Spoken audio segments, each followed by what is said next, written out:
In the previous recording, I introduced you to the first of Kirchoffs Loop Rules, and that is what you see here. And the essential idea was that we examine the net change of potential energy, or actually more relevantly, the net change of potential that occurs if you traverse a closed circuit loop with an arbitrary number and collection of electrical devices, all of which present a change of potential. You traverse such a circuit in one complete loop, and if you add up together all of the changes of potential that each electrical element represents, that the sum of all of those changes has to be zero, and that's simply a consequence of the fact that the curl of the electric field provided by each of these electric devices has to be zero, or the net change of electric potential has to be zero around a closed path, because that's how potential works.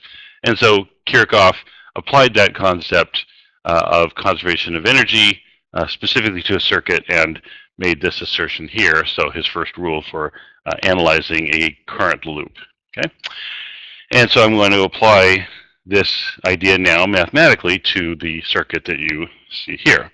And the goal for the problem is to calculate the total current that flows as a consequence. Let's think about that before we start just writing stuff down. We reckon a current is going to flow because we've got a couple of potential differences here supplied by whatever these V's represent. Remember, V here, each of these V's is a source of potential of some sort. Could be batteries, it could be fusion sound energy, it could be an EMF, if you've studied that already, or if you haven't, you'll study it soon. Whatever the source of potential is, that's what these V's represent. The little R's, I said in the last video, are the internal resistances of these potential sources here, and then the capital R's are the actual electrical devices that you intend to operate with the current. But a current flows because you've got a potential difference, and we know that causes a current, and then the current that flows is going to be affected by how much total resistance there's going to be. A thing to notice is that in this example, all of my resistors are wired together in series. Okay. So, with all that in mind, the answer to the question, how much current flows, is answered in a very straightforward way. And it goes like this. What I'm going to do is simply start at some arbitrary point in the circuit, and I might as well start here where I've got my dot placed. I'm going to label that point A. This is just a label, nothing significant about it. And it does not matter where in the circuit you start because it's a closed loop. Kirchhoff's rule applies no matter where you start your circuit. But this is the idea. You choose an arbitrary location within your circuit for your analysis. And then in your imagination, you just traverse the circuit everywhere the current can go. And every time you encounter some sort of electrical device within your circuit path, you write down the mathematical expression for the change of potential that electric device represents. Either positive if you gain potential, negative if you lose potential, but you write those all down, adding them all up together, and then at the end, require that sum equals zero. That will give you an equation, and then you solve that equation for the current that you're after. For a so-called single loop circuit path, which is what this one happens to be, it's very simple. When we get multiple possible paths for the current, it gets more complicated, and we'll have to do more physics to set that up. But let's start with what we have. Okay, so I'm going to start at an arbitrary location. I didn't have to start here. I could have started here or anywhere else, right? But I started here. So, and I'm going to traverse clockwise. Again, doesn't matter. You could go counterclockwise if you wanted to. It makes no difference at all. Pardon me. Actually, you know what? I just decided something. This may get screwed up, and I may end up having to re-record this video, in which case you'll never know, but it should work. In my lecture notes, I traversed the circuit clockwise, as you see here. I'm going to traverse it counterclockwise. Okay, so let's go backwards then. Let's go counterclockwise. Okay, so starting from point A, imagine what happens as you traverse. So you come across here. Your current. So what we're really doing is we're imagining a current, the current I that we're trying to calculate. We're imagining the current flowing through each of these elements. All right. So the current flows, let's assume, counterclockwise, and the first thing that the current encounters is this resistor. Okay, so the current flows through resistor R3, but the resistor causes the circuit to lose potential. Okay, and so the very first thing that happens is the loss of potential energy through R3, but that's calculated by using Ohm's law, where I there is the current that we're after.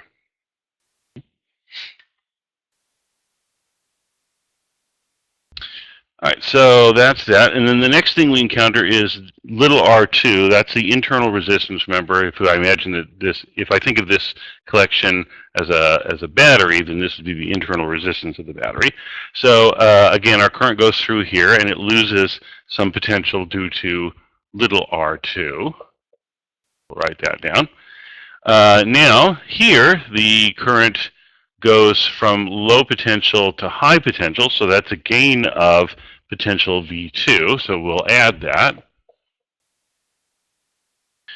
And actually, I'm going to go ahead and interrupt myself right here. In the previous video, when I was discussing all this, I analyzed it going clockwise, and I talked about a gain of potential here and a loss of potential going through V2. Now I'm doing the reverse, but that's because I'm traversing the circuit in the opposite sense. So I hope that's clear. All right, so we gain, going from low potential to high potential, we gain some potential there. Then we go through capital R2, another loss of potential.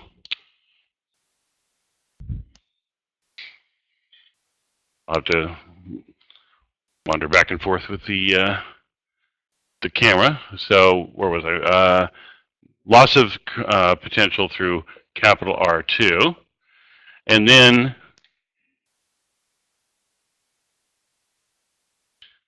the current flows through R1, so we lose some potential there. Minus IR1. And then, maybe I can just do this. And then our current flows through internal resistance, little r1 there. So there's another loss of potential, I times little r1. And then finally, our current flows through V1, but it flows from high potential down to low potential, so that's a loss of V1.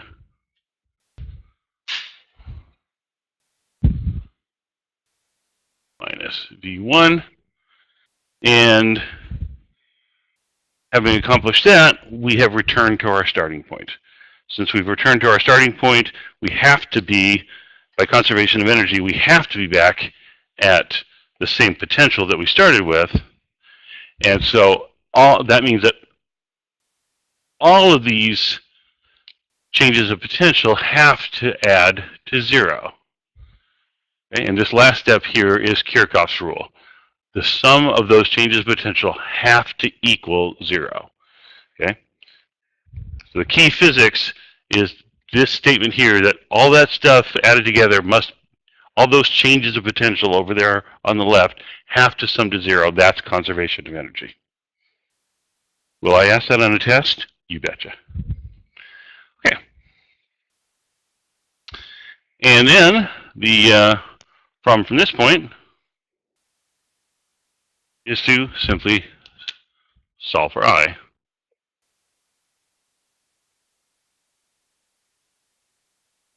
And normally I don't do algebra on these recordings, but this is pretty straightforward. So let's see, I'm going to put all the V's on one, well, see, I'll put all the terms with I's on one side, let's put it like that. So we have minus IR3 minus IR little r2 minus I R capital 2, I times capital R2, minus I capital R1 minus I little r1 is equal to, okay, I'm going to subtract V2 from both sides. I wandered off here.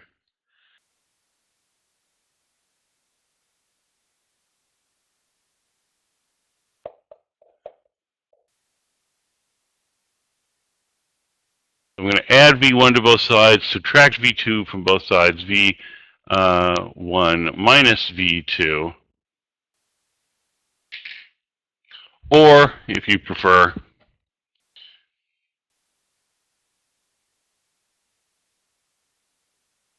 multiply both sides by -1.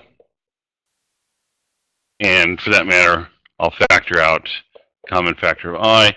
So I'm going to multiply both sides by -1, factor out capital I, R3 plus R2 plus capital R2 plus R1 plus little r1 is equal to V2 minus V1 multiplied both sides by -1. And so solving trivially, then we get I is equal to V2 minus V1 divided by R1 plus capital R1 plus capital R2 plus capital R3 plus little r1 plus little r2. And that's the answer to the question. And a thing I want you to notice here is that the denominator here is simply the equivalent resistance to all of these series resistors. I didn't make a point of it before, but I will now. Notice that all these resistors are wired together in series. And from the lecture on equivalent resistance, you know that you calculate the equivalent resistance for resistors that are wired together in series by simply adding the resistances together, which is, of course, as you can see, is exactly what we did here. And the numerator, of course, is the net change of potential supplied by the batteries. And so this is V2 minus V1 divided by R equivalent, if you like. Okay, and then if I gave you those numbers, that would be trivial to calculate. Okay, so that is the standard way of doing Kirchoffs' first loop rule. Applying it is, again, simply traverse the circuit. It doesn't matter one direction or the other, clockwise or counterclockwise. Add all the changes to potential together, and then set the sum of all those changes of potential equal to 0. The only tricky part, there's two tricky bits about doing all that. One is being able to come up with the correct expression for what the change of potential is. Across a resistor, it's pretty easy. Ohm's law, V is equal to I times R. The change of potential crossing a resistor is equal to the current that goes through the resistor multiplied by the resistance of that resistor. V is equal to IR. For other electronic devices, capacitors, inductors, other things, the expression for calculating the change of potential across those devices is going to be different than what you see here, but the principle is the same. Write down the mathematical expression for the change of potential caused by that device and just add it in. All right. Next example, next recording, we will deal with circuits that have multiple paths, multiple currents, multiple difficulties. That'll be next.